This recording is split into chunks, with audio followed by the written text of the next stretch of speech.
Salam, hörmətli izləyicilər, hər vaxtınız xeyir olsun. Sizlərlə belə bir maraqlı məsələyə baxaq.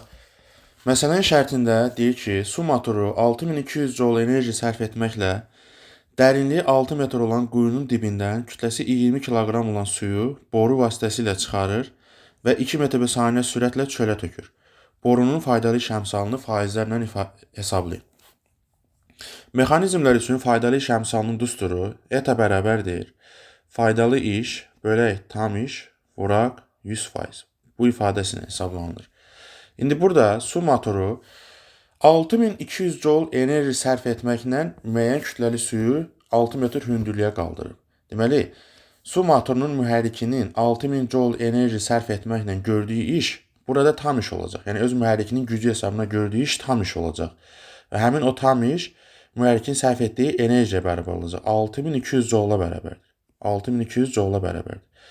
İndi su mühərrikinin və bizə faydası dəyəcək işi hansıdır bəs?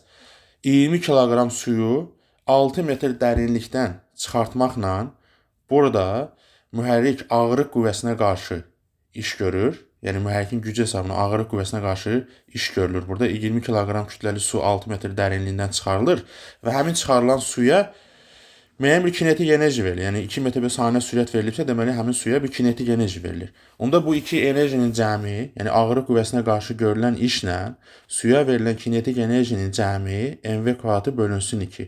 Bu ikisinin cəmi nəyə bərabər olacaq? Mühərrikin gördüyü faydalı işə bərabər olacaq. İndi buradan ilk öncə faydalı işi tapaq. Çıxarılan suyun kütləsi 20 kiloqram, vuraq J10 6 metr dərinlikdən çıxarılmışdır. Üstəgəl suyun kütləsi 20 kiloqram, vuraq sürət 2, 2-nin kvadratı 4 bölə 2. Buradan alırıq 120, 1200 daha doğrusu 1240. 1240 joule faydalı iş görülüb burada. Tam işimiz də 6200 joule-a bərabərdir.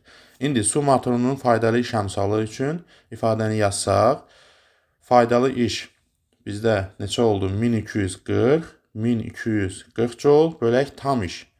6200 joule vuraq 100%. Sıfırları ixtisar eləsək buradan mühərrikin faydalı iş əmsalı 20% almış olaraq. Doğru cavabımız B variantı.